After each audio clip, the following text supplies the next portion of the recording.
한 달에 한 생명이라는 시즌으로 8권의 책을 읽게 됩니다. 8권의 책을 선정한 다양한 이유가 있는데요. 생태, 공생, 환경, 관계 이런 거를 그 식물적 관점, 뭐 이렇게 자연적 관점에서 보는 책들을 가지고 선택을 해봤습니다. 월든이라는 데가 어떤 데일까 이 이야기를 이제 하고 넘어가고 싶은데 월든이 실험 장소다 이런 거죠. 근데 우리 목차를 한번 보면 어떤 생각이 드시는지 그것도 궁금한데요. 월든이라는 제목에 대단히 글을 잘 쓰는 사람이고 여러 가지 테마가 들어있는데요.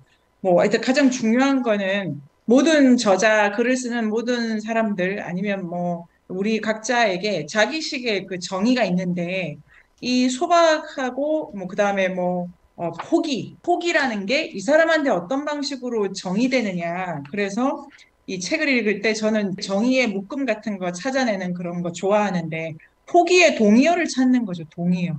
가난의 동의어.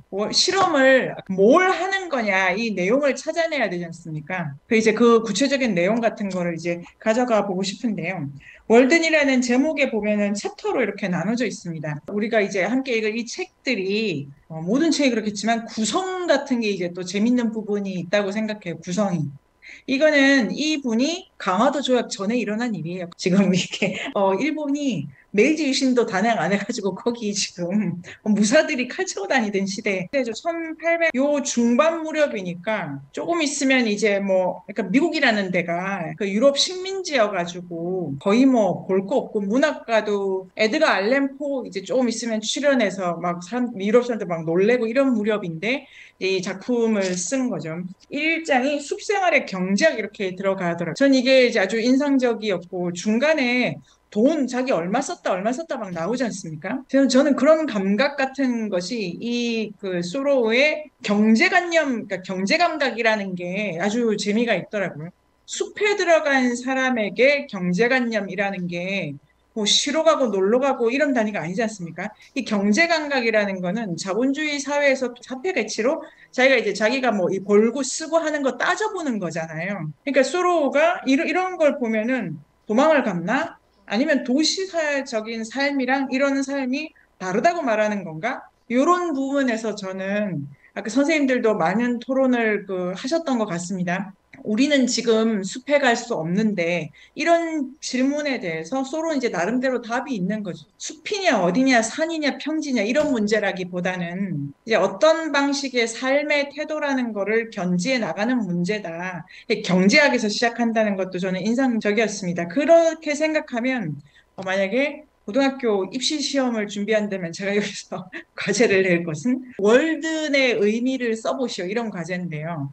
월든이라는 게 그 미국 어디의 지리적 장소이기도 하지만 레비스트로스의 슬픈 열대가 남미만을 그 지리적 남미를 지시하는 것이라기보다 다른 의미를 가지고 있다고도 볼 수 있지 않습니까?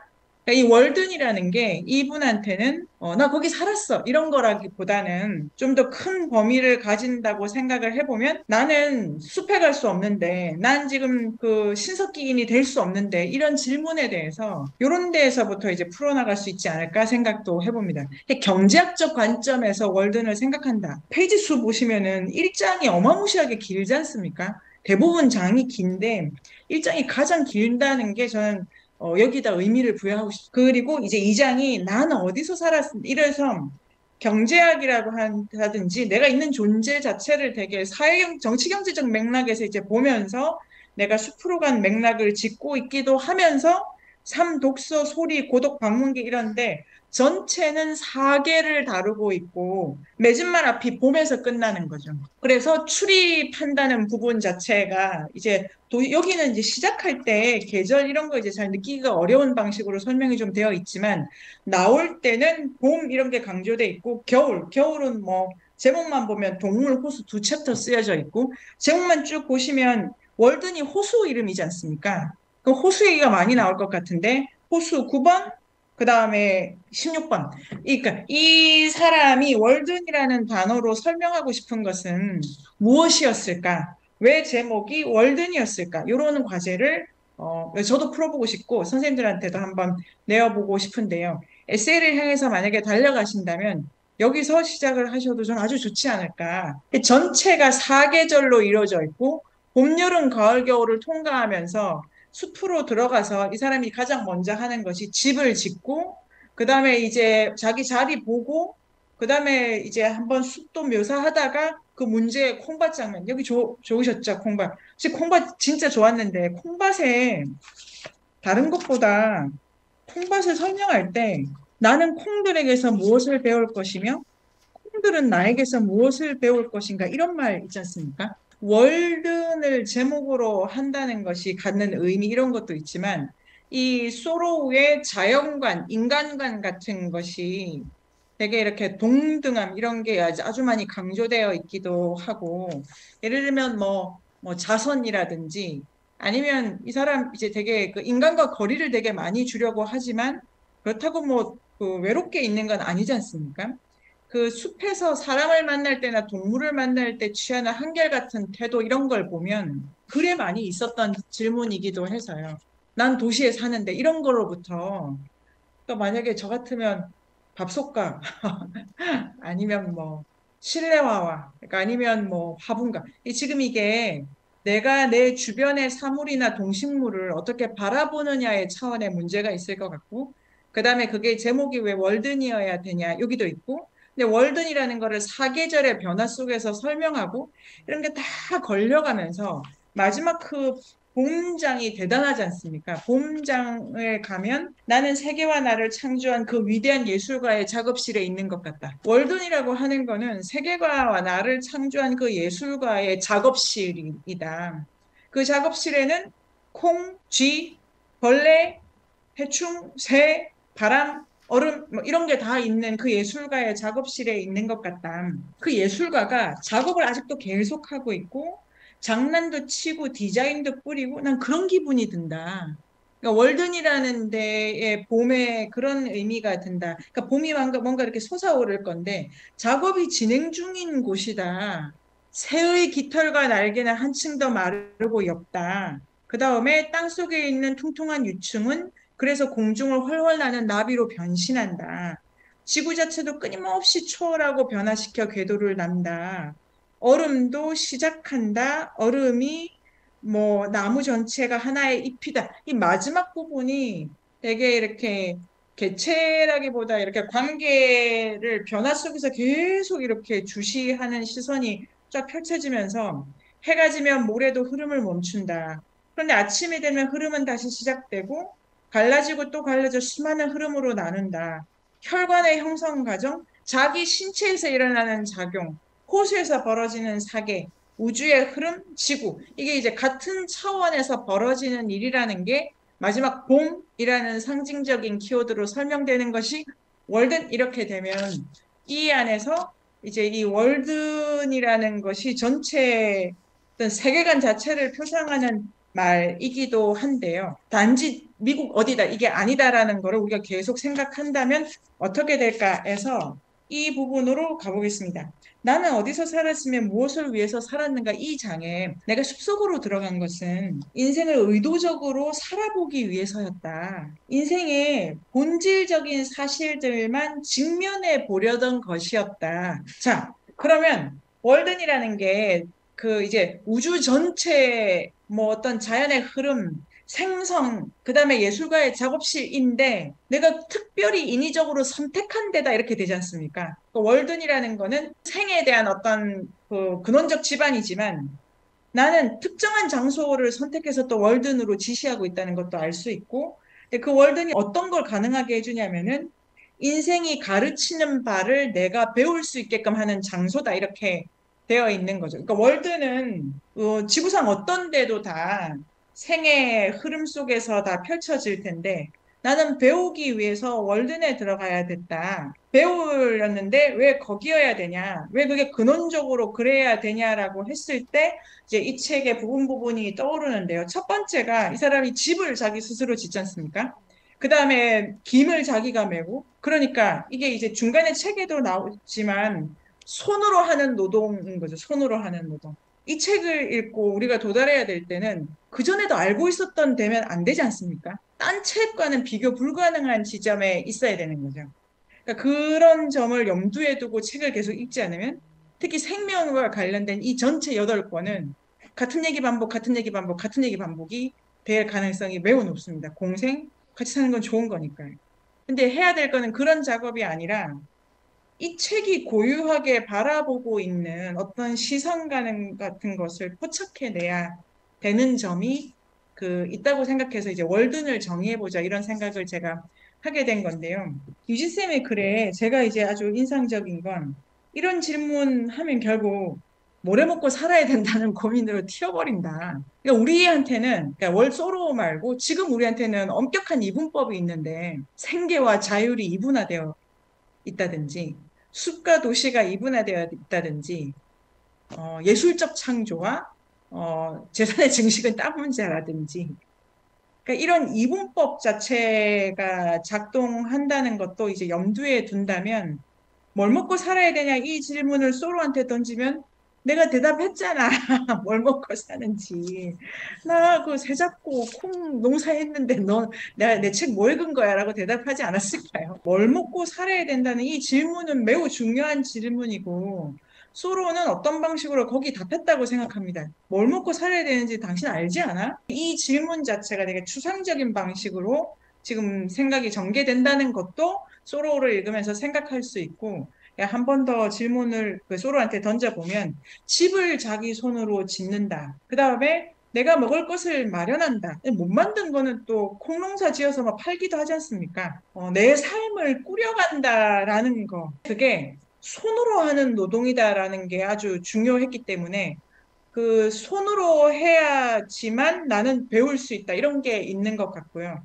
또 하나가 이 책을 선생님들은 어떻게 이제 다양한 각도로 보셨겠지만 저는 이 헨리 데이비드 소로의 지성, 그러니까 그 독서하는 문제, 생각하는 문제, 명상하는 문제가 이렇게 멍 때리고 이런 게 아니라 사유를 계속 하는 거지 않습니까? 그러니까 이 소로의 간소한 삶이 뭐 하는 삶이냐고 했을 때 그 동의어를 찾아내야 왜 여기서밖에 안 되는 거냐? 월든이라는 그 단어의 의미를 가져갈 수 있다면 독서, 그 다음에 사유, 사색 이런 게 아주 중요하게 설정되어 있다. 이런 것도 함께 고려되어야 되고 고독이라고 하는 게 나 혼자 있어 이런 방식으로는 정의되지 않지 않습니까? 그게 다 그 소로에게 사교라는 것이 지적 활동이라든지 그런 것이고 그게 새나 콩을 가리지 않았다는 점이 이제 되게 놀라운 점이라는 생각이 해보는데요. 예를 들면 독서라는 장에서 저는 이런 말이 이제 중간중간에 나오고 끝에 가면 더 많이 있는데 우리 훌륭해져야 된다.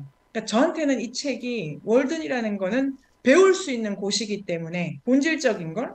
근데 본질적인 걸 배우려면 배움의 방법은 손으로 해야 되고 사교를 통해야 되는 건데 이 손으로 하는 노동과 사교라는 게 사회적 삶, 도시적 삶과는 다른 방식이기 때문에 배움의 두 가지 방법이 여기 이제 아주 많이 설명되어 있는 것 같습니다. 그래서 재미가 있는데 그 중간에 독서라는 장 같은 경우에도 왜 우리 책을 읽어야 되냐면 고전을 읽어야 된다. 왜냐하면 위대한 책은 인간이 던져본 많은 질문에 대해서 답을 하고 있지 않아? 책을 왜 읽는 거야? 지혜를 얻기 위해서지. 자, 월든에 왜 간 거야? 지혜를 얻기 위해서지. 이런 방식으로도 생각할 수 있지 않을까요? 그러면 나 그럼 뭐 해야 되지? 지혜를 얻어야지.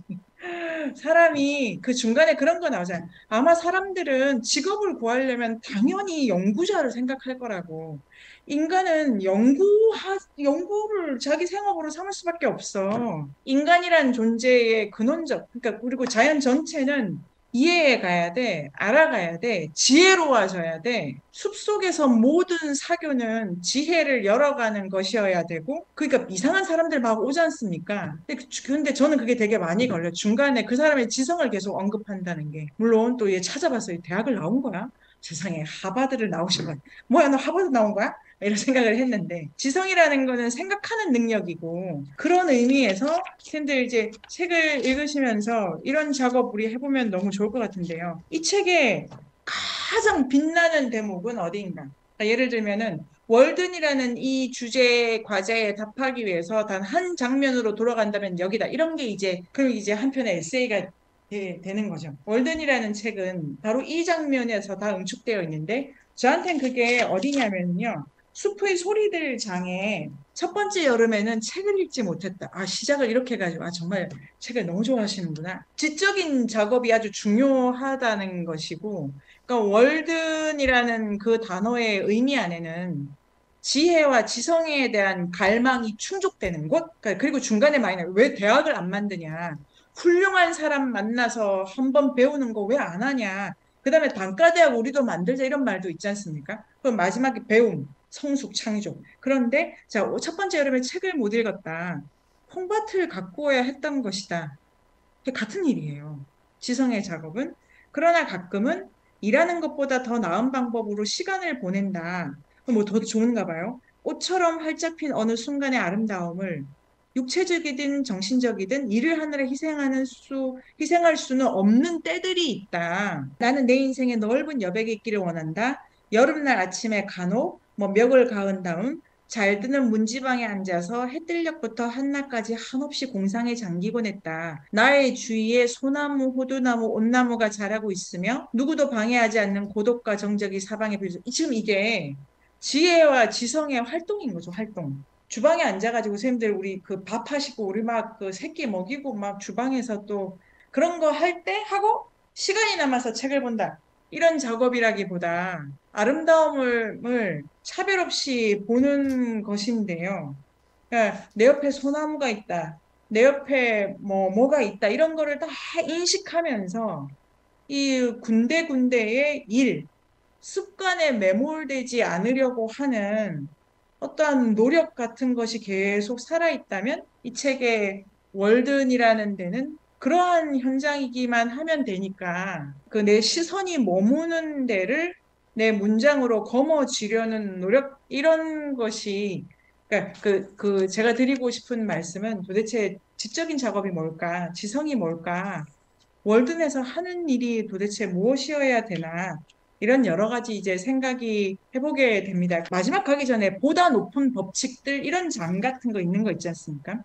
가장 주목해야 될 거는 숲을 어떻게 이거 월든 호숫가를 어떻게 묘사하느냐 보면 그 지성의 범위 같은 게 되게 확장이 돼 있고 우리가 존재한다, 산다는 게 자율적 삶이라고 한다는 것이 내 지성이 펼쳐나가는 방식이고 그 가장 나다운 방식으로 펼쳐나가는 근원적 장에 대한 이해가 필요하다. 이런 방식으로 이제 월든이라는 거를 가져가 보면 그런 숲에 대한 설명과 호수의 계절감도 있지만 좀 다른 차원의 얘기도 하고 싶으면서 이 보다 높은 법칙들에 각자는 육체라고 불리는 신전의 건축가다 이런 말 같은 거. 이 신전은 자기 나름대로의 양식에 의해 건축되고 자기가 숭배하는 신에게 바쳐진다. 내가 돈의 신을 숭배하면 나의 삶과 내 주변은 그 신을 위한 재단으로 이렇게 꾸며가는 거고, 내 삶이 붓다, 깨달음, 아니면 내 삶이 리호인학기 이렇게 되면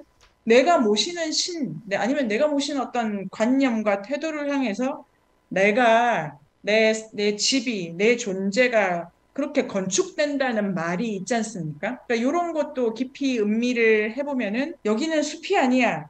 라고 하는 저도 그런 생각이 들었는데 그런 일차적인 생각 그 다음에 그럼 나는 어떤 신을 이게 보다 높은 법칙 어떤 신을 모셔야 되고 나와 내 삶을 그러니까 내가 꾸려나가는 이 자리를 무엇을 위한 재단으로 만들어가야 되는지에 대한 과제가 있는 거고 월드넥에서 배우는 것은 그 재단은 자기 손으로 지어지는 겁니다. 사서 지을 수는 없다 아닙니까? 그러면 나는 그 재단에 어떤 노동을 통해서 그 재단을 가져갈 것인가 이런 방식으로 보다 구체적이면서도 나오는 방식이 있을 거고 그러면 연필 한자로 깎을 때에도 내가 손으로 직접 하는 노동에 한해서 나는 내 재단을 가꾸는 거죠. 되게 그러니까 뒷부분에 창조라는 이 단어 되게 고상하게 정교하게 내 집이 내 부엌이 나의 재단이다. 나의 신정과도 같다. 그러면 연구실이 나의 재단인데 매일같이 닦고 막 이 뭐랄까요? 이런 거를 가지면 월든이라는 데가 숲에서 소박하게 안 먹고 굶고 자기 그 자율 이런 거 공상 이런 데라기보다는 재단을 꾸며나가는 자기식의 훈련 그다음에 나는 어떤 삶을 원하는가에 대한 철학을 서서히 이렇게 근원적인 차원에서 인간과 콩과 뭐 이런 걸로 이제 하지 않았나 이런 생각을 해봅니다. 딱 읽고 이 책 때문에 내 원래 했던 사고가 고장나야 당연하다고 저는 생각을 하는데요. 원래 내가 했던 사고에 뭔가를 입혀갈 바에야 안 읽는 게 낫다고 생각합니다. 그런 책은. 재단을 꾸며가는 사람에게는 그 인간다운 삶 이런 표현 있지 않습니까? 이 월드는 숲에 가라. 간소한 삶을 살아라. 자유를 중요해. 이런 메시지를 계속 끌어내고 있는데 소로가 가장 유명해진 것은 시민불복종이라는 그의 글 때문이고 소로가 숲에 갔던 거는 세금을 안 내려고 간 거고 그리고 중간중간에 나 국가를 부정하는 게 아니야. 나는 법이 있어야 된다고 생각해. 감옥도 들어가고 세금을 안 내가지고. 그러니까 지금 이를 되게 반체제적이고 그리고 시민불복종 이게 되게 반국가적이기도 하지만 동시에 공동체적인 생각을 끊임없이 우리애로 촉발시키는 글이 되어가는 것이 재미있는 부분이죠. 네 맘대로, 너의 자율대로, 너의 신전을 세워라고 하는 것이 왜 우리 모두에게 함께 산다라는 이 문제를 던지게 되는가에 대한 논리적 문장이 있으면 이 수로의 글의 끝에 되게 우주적 차원에서 막 이게 이 마지막을 읽으면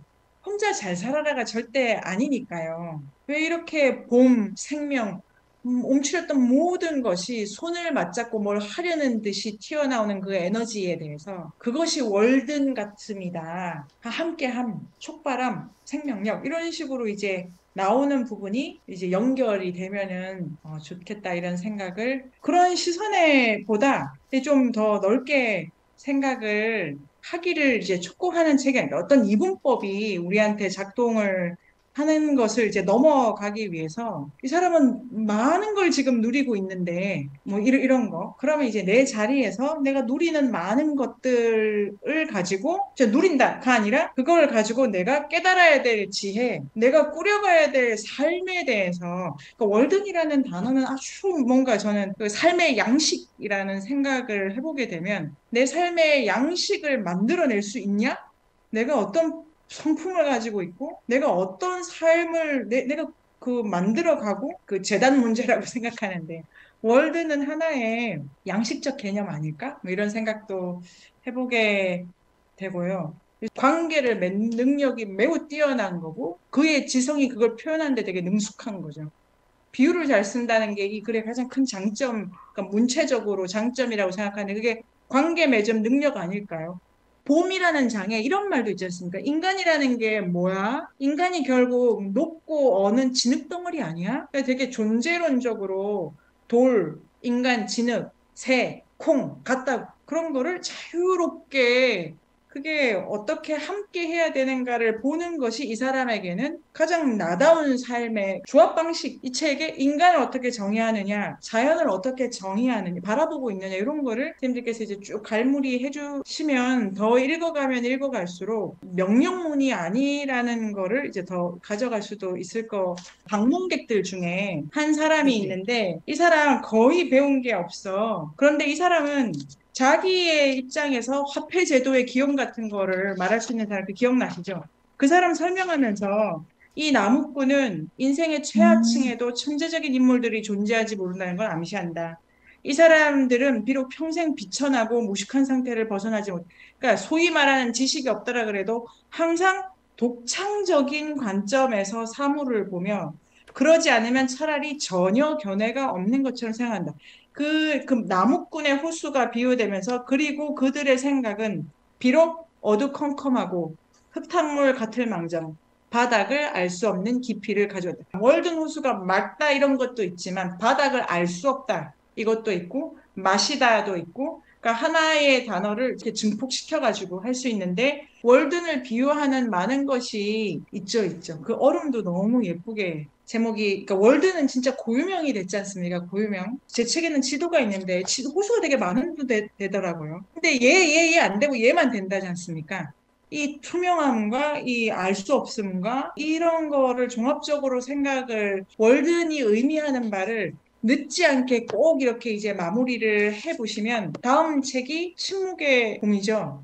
월든의 마지막에 그 봄의 이미지를 이렇게 잘 정리를 하시면 그런 것 속에서 침묵의 봄이라고 하는 것에 이 봄이 이걸 이제 그러면 같고 다르다 이렇게 되면 바로 어떤 책이 내 생각을 덮기보다는 좀 더 이제 정교해지면서 그러면 소로우의 월든이라는 그 단어로부터 출발하지만 내 정의로 가져가는 좋은 글을 쓸 수 있고 그러면 나는 그걸 준비하는 과정에 이미 그 생명학이죠, 생명학.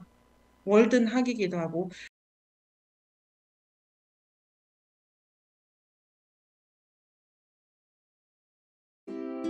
네이버 검색창에 인문공간 세종을 검색하세요.